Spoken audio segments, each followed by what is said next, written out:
En una reciente comunicación de la Comisión Europea hecha al Parlamento Europeo, al Consejo, al Comité Económico y Social Europeo y al Comité de las Regiones, se establecen las bases para una nueva agenda europea para la cultura que rijan los parámetros vinculados al marco financiero plurianual 2021-2027 en materia de cultura a nivel comunitario y como recomendación para los Estados miembros.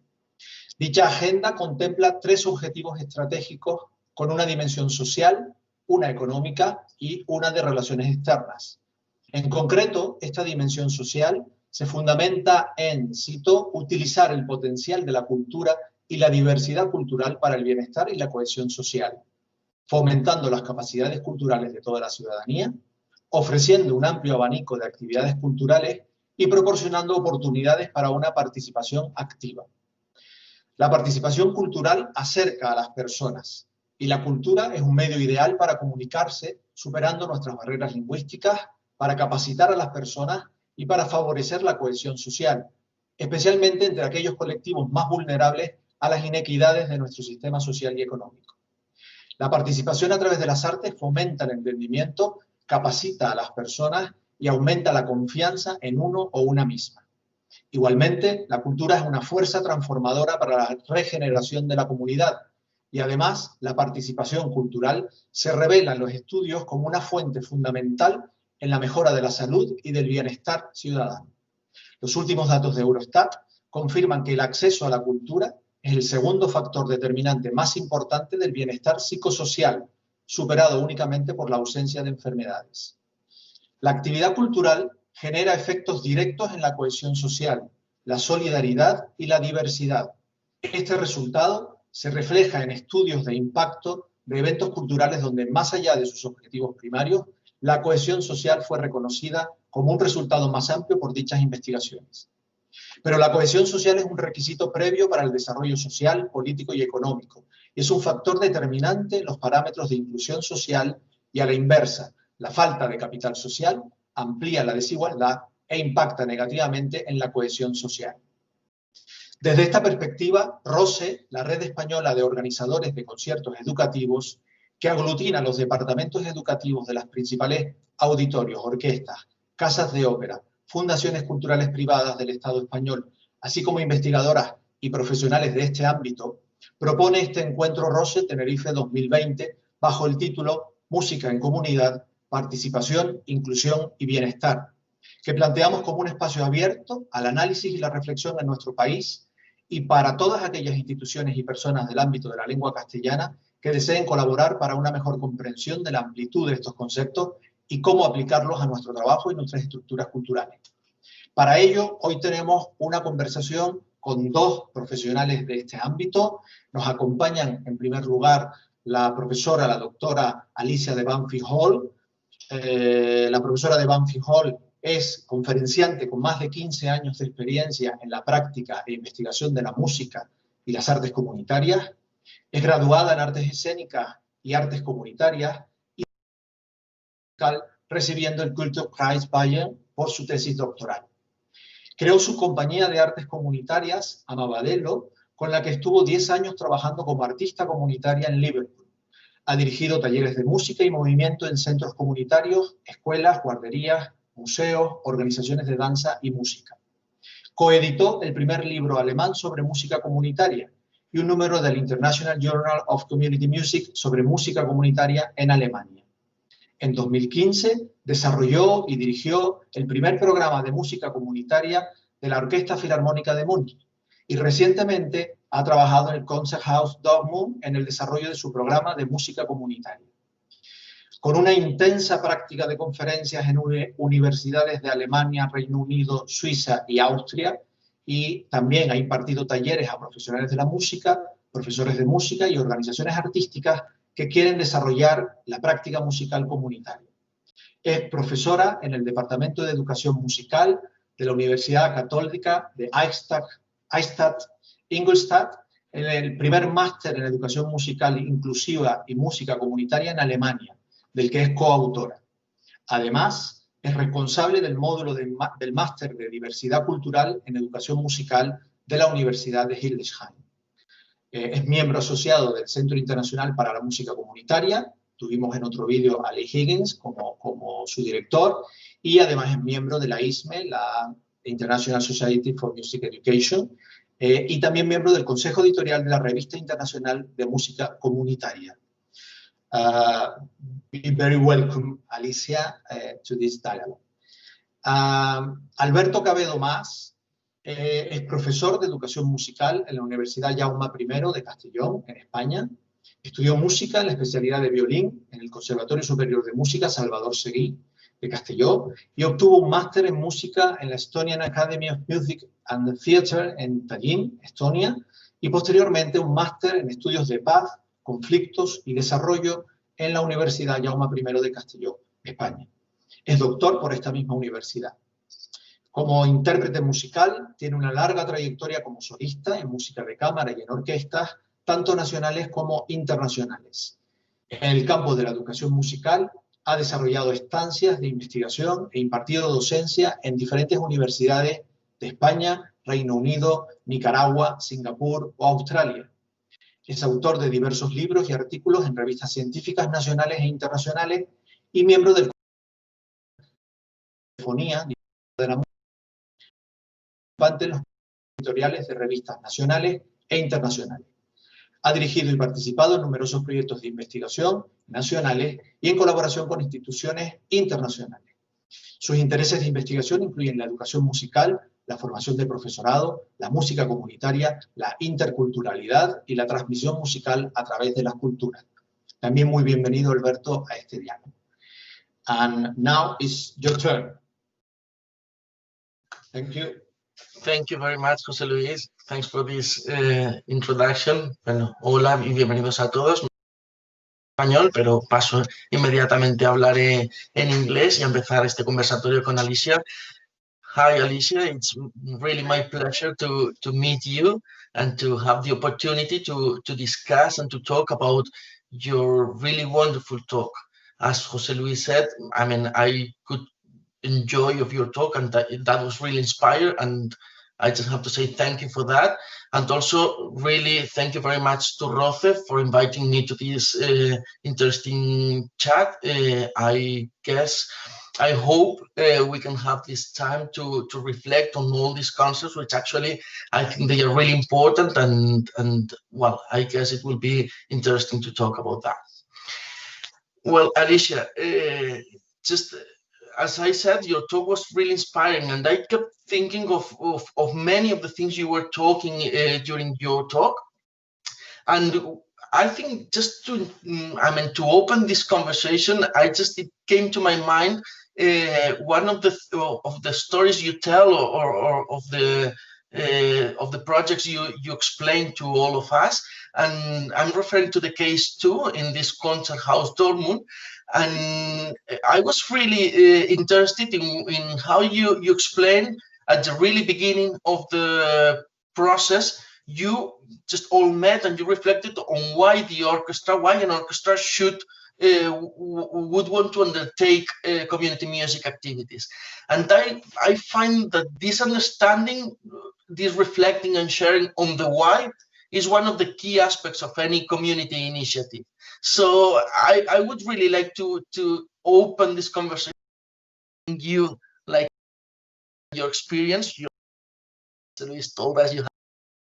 What would you say orchestras to about music activities? Mm-hmm. Thank you. I think on the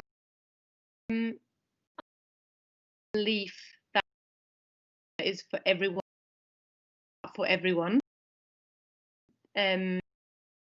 has a right to access, but also to participate in culture, in expressing their own culture, but also in experiencing the offerings that institutions provide. So I think therefore, based on that belief, I believe that cultural institutions such as concert houses or orchestras and so on have a responsibility and a role in society. So I think that's sort of underneath it. I think that's why it matters. And I think based on that, is the question of on an organizational level. If I'm located in a city or in a town or in an area, is to think about, what role do we want to have as an organization, and actually do we want to have one? And that's different in different countries. In some countries, it's a condition for the funding that cultural institutions undertake educational and participatory activities. In other countries, it's not. So in Germany, this really varies. It's not. In England, what I experienced in England is there's a lot more. Anyway, when I used to be there, organizations had to do educational work in order to get the funding that they received. In Germany, it really varies. You have orchestras who do very little, and you have orchestras who do a lot. But as I said, I think for me, there's a fundamental belief in that these organizations have a role in society, and therefore the next step is to have that conversation. What role do we want to have, and what role do we already have? Do we have any relationship with our community? And as I said in the example of the Konzerthaus in Dortmund, when we started, there wasn't one. And I think that's probably the case for a lot of these institutions, that they serve a certain kind of audience. And that's the question, whether you're happy with that or whether you think there's reasons to question that. Oh, I can't hear you. You're mute. Yeah, thanks for that. Yeah, thank you for this answer. I think in Spain the matter is like really similar to the Germany one. I mean, there are orchestras, there are organizations that are doing a lot, but I'm not sure that's like mandatory for organizations to do.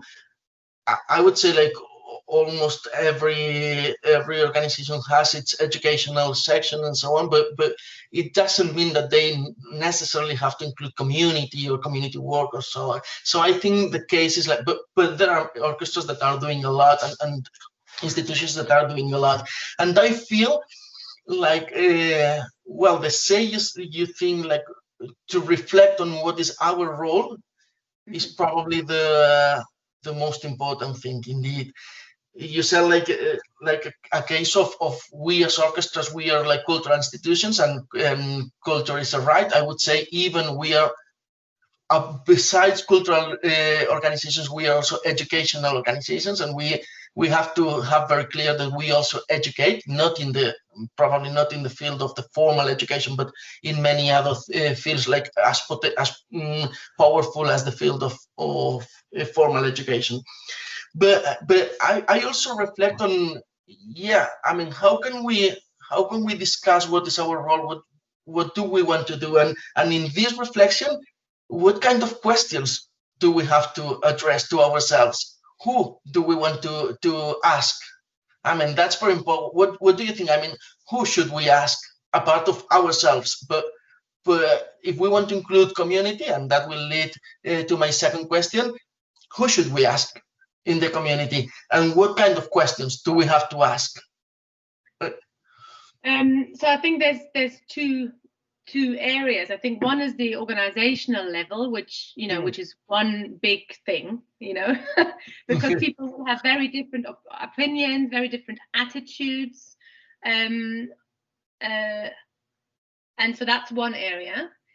To find out within the orchestra or within the cultural organization, who as we just discussed, why do we want to have a role? What could this be? Who actually is our community? What's the context that we're in? Who are the people next door that we have? What do they do, and who comes to our concert house and who does not? Who and why don't they come? And then I think so there's another aspect within that where you think, is our intention only to share what we think should be shared? So the concerts that we put on, the music that we choose, that we play, is all we doing family concerts and educational concerts and giving away cheaper tickets so people can come in? Is that our idea of opening up? Or and I think we had a think about that as well in the emails. Is you know, is this Konzerthaus a space for the community, and can they, you know, can we give, you know, why don't we invite them in to have a say in what music will be played and how this space will be used? And I'm not saying to stop concerts and to stop all these things. I'm just saying, in addition to that, to give, you know, to really open up and to really have a process of opening up the organizations. And the other area is talking to the people, you know, talking to the communities that we're based in. So I think that's what you meant in your question, and that was so interesting in Dortmund. I found, you know, I was really surprised and just quite fascinated by the perception of the local community of this Konzerthaus. It was a really strong, the words they chose were really clear and really repeated, that they had, for them it was a strange, you know, a UFO. I mean, that says it all. It was like a foreign thing that landed in their community. And again, it was interesting to find out about the history, because they built it, and it was built, so the community was there, and then it was put in this community. So again, it shows how important it is to understand the location and the context and how things came about and what tensions might have arisen within the community as part of that process. So yeah, thank you very much. Well, I think that's like probably the key question of all what we are talking about, is like, how can we engage with this community? And it also keeps me reflecting, because I mean, coming back to the why should we do, I mean, I remember, for example, when all arts education people and music education people, they all gathered in Seoul Agenda, in which they were also the International Society for Music Education and many others, in which both of us are part of, and many others. And I remember they established the Seoul Agenda. They met in Seoul in 2010, and they tried to see how the pathways for the new 10 years should be. And in the Seoul Agenda, they said like 3 main challenges, 3 main aims, objectives. And one was, of course, working for the access to culture and to arts and to education, of course. The second had to be with excellence. But there was this third really interesting goal that had to be with applying arts education or music education or the arts principles and practices to contribute to resolving the social and cultural challenges facing today's world. And I think that's really the key point of our discussion, no? And I think there's this thing as, how can we, as a cultural entity or something like that, how can we understand what the needs are in the society? If we want to and of course, when we're talking the society, we should begin from the local, not going to big challenges, but from the local, as you were saying, like what our community wants, or how can we connect with our community.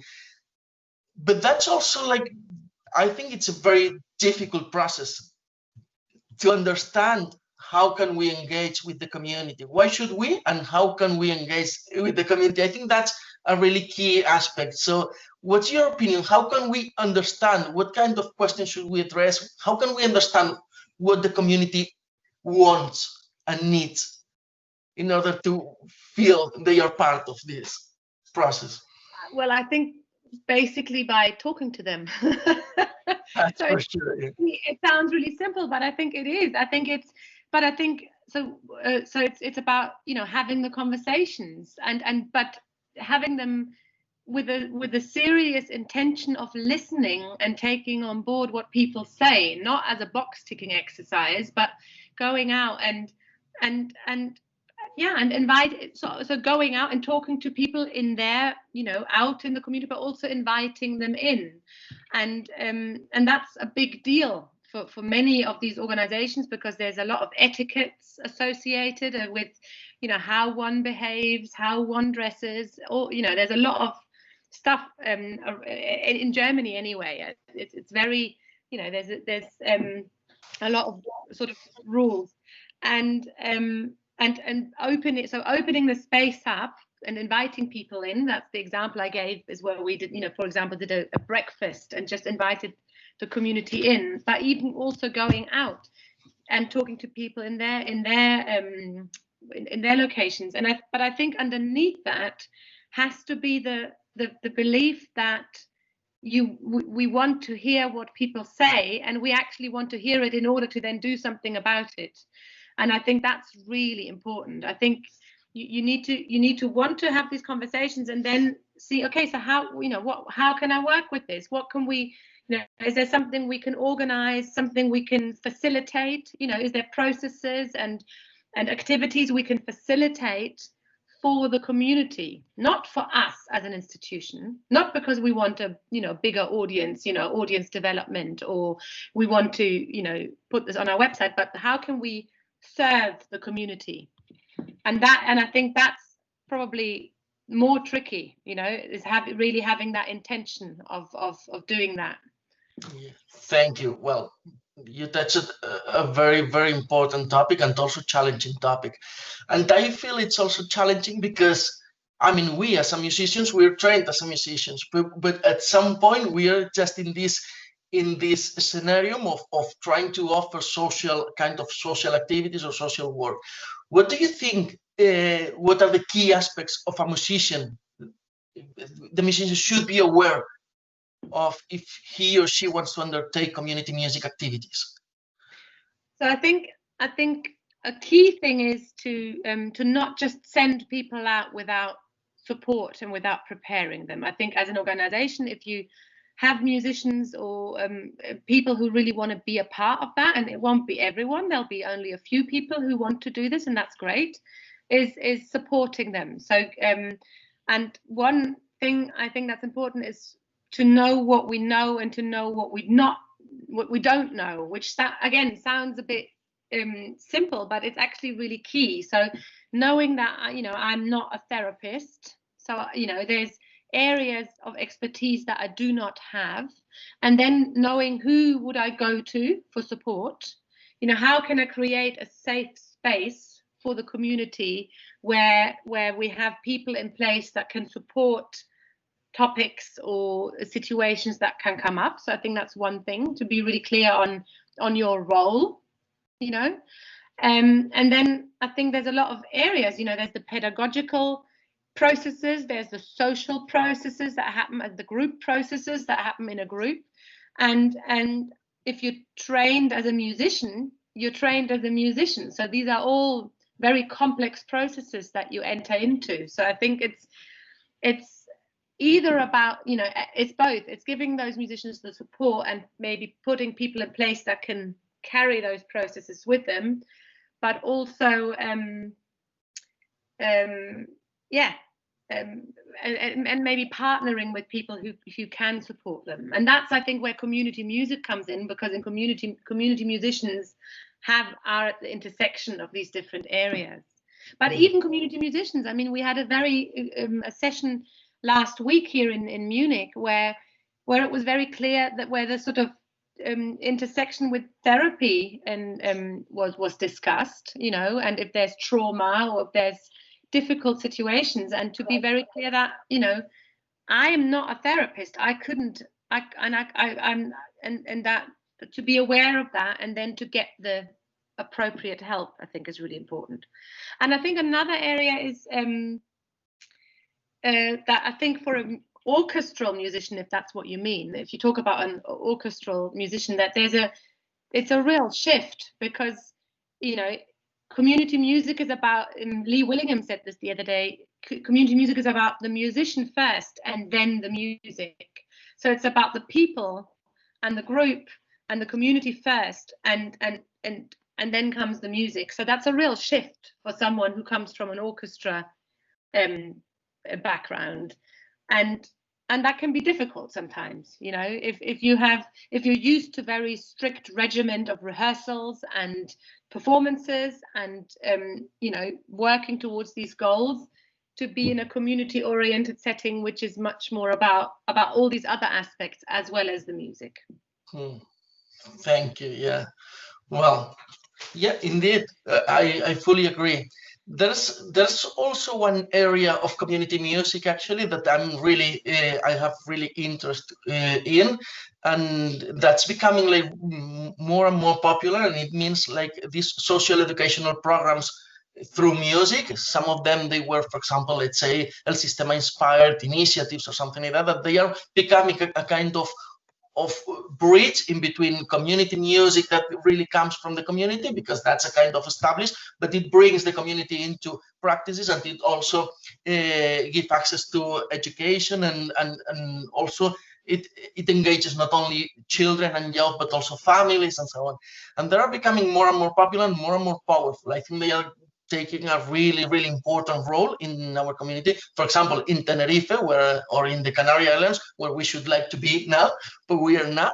They have, for example, a nice program called Barrios Orquestados, which actually they are now, well, attending to maybe 700 families, children, and so all around the country, the area. And we have initiatives in Catalonia, we have initiatives in Valencia, we have in Madrid, several of them in the Basque Country. So, I mean, they are coming like more and more popular, and they are really engaging thousands of children and youth now.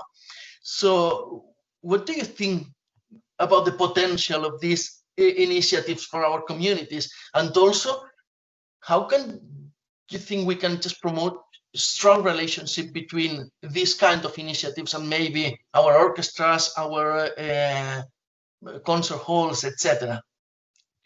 Well, I think for the communities, you probably know what they're doing, because you know the example you've just given. So there's it depends on the program, but there's obviously a lot of potential there. They're great initiatives, but and I think for the orchestras, it might be a way of sort of experiencing how community work can look like, you know. And then I just know, for example, in Liverpool, they had the In Harmony project, which is also linked to the Sistema. And I know that the lady who was leading it was a musician. She was a violinist from the orchestra, from the Liverpool Philharmonic Orchestra.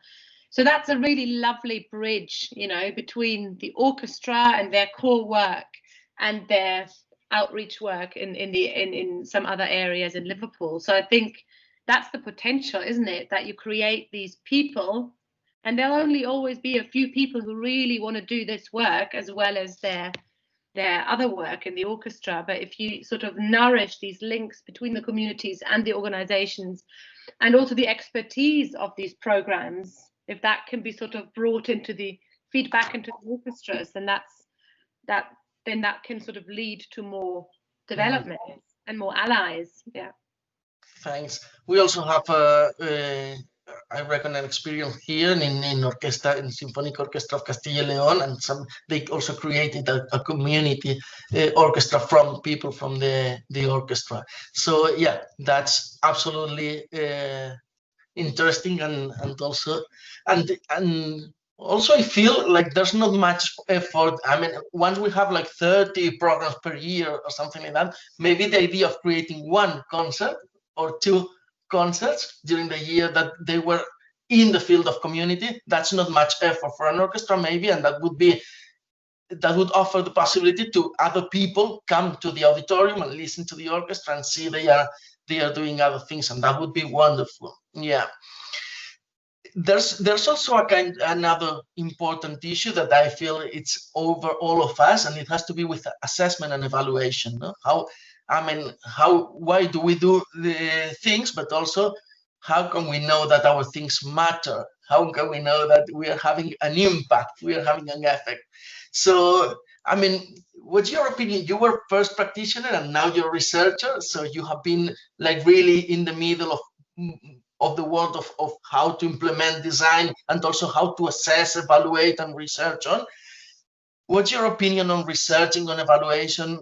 What tips would you give us in order to say, okay, how can we identify if what we are doing has an impact? Mm-hmm.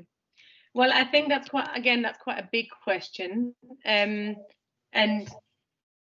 one of the questions you sent me was whether there's one way, you know, one model applies to all, and there isn't one way. So there's not one way, obviously, because they're all, especially in community music, you know, every project is different. It's always in relation to the context. It's always and the places. So you can't have one sort of method that suits everything. And I think a lot of researchers do adopt more qualitative, you know, methodologies to look at what actually happens in a process, because it is about the arts, it is about pedagogy, education. So it's very much about the experiences and what happens in these processes. So we've recently started a YouTube channel called Community Music Learning, and it's a nice example. I'm telling you about it because it's a nice example of about, I think, 10 videos who each look at a different methodology in community music research. So it gives a really nice wide spectrum insight and on the spectrum of research that can happen.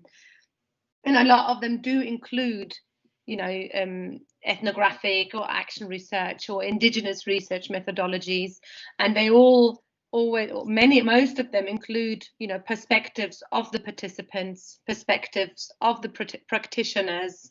So, you know, there's always this intention, if you want to evaluate what you do, and the practice is all about participation, we also include the voices and perspectives of the people that we work with in our evaluation practice. But I couldn't now give you a recipe, so I think that would be wrong. But well, in practice, I always, you know, that's what I did. I looked at what do I want to achieve, and how can I involve different perspectives on what has happened, you know, and then I can see, which is a bit simplistic, but you know, I think you know what I mean.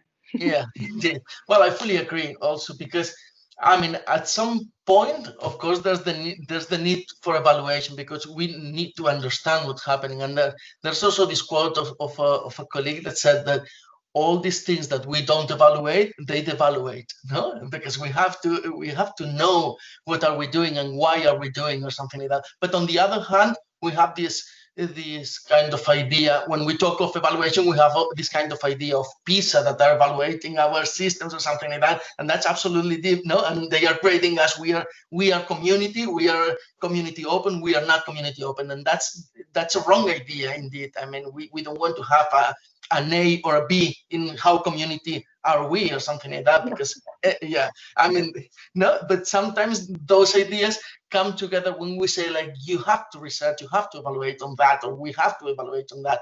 And indeed, that's absolutely different. And thanks for the tips, because we can understand how can we get information from, who can we ask, what kind of questions have we can we address in terms of getting information on what are we doing. So thanks. I'm gonna close the conversation now, but I think, just to give the idea or something like that, or the last question, I think it's obvious. It matters to everybody. We are worried on that. So what do you think the challenges of community music are? And also, just what do you think the challenges now with this time of COVID we have, and that is actually affecting all us? What do you think of community music in times of COVID? What challenges do we have, and what things they will remain after COVID, or what other things will be go after that? So I think, well, COVID has been such a challenge for all of us, I think, and I think everyone has found their own challenges. And I think in community music making, it's the question of how can we create community in a virtual space, and how can we make music in a virtual space, and how can we make, do community music in a virtual space. And I think that's been, that's been a real challenge for, there's this sort of, yeah, the way we are in a space together, if we just see these little windows and we can't have a feeling for the people that we're in a room with, and to develop something as a group. So I think that's been very challenging, and I haven't got answers yet at all. I've tried out different things, and and again, music making, when everyone is in a different place, it's not easy. There's more and more software that sort of supports to enable group music making processes. So I think that is challenging. However, I think on the flip side, there's also potentials there for us. I think, the fact that you and I now have this conversation, and I'm at home, and although I would have loved to come to Tenerife, but I think it shows that we can have access, again, the term of access, we can open up and give access to people who wouldn't be able to fly to Tenerife, but they can watch the videos, and equally. So I think that's a really interesting dynamic in terms of how can we actually, on the one hand, it's this challenge, how can we create communities, but then it gives us pathways to create new communities with people we wouldn't have otherwise connected with, probably, because who has the money or the institution that pays for their flight to go to Tenerife? Not everyone.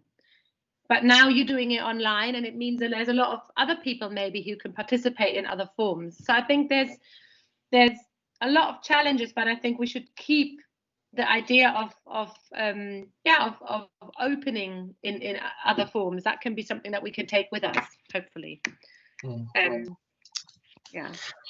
Thank you very much, Alicia. That was really nice to have this talk to you, and I keep I was just really happy to discuss with you in this virtual form, and I look forward to meeting you personally and then discussing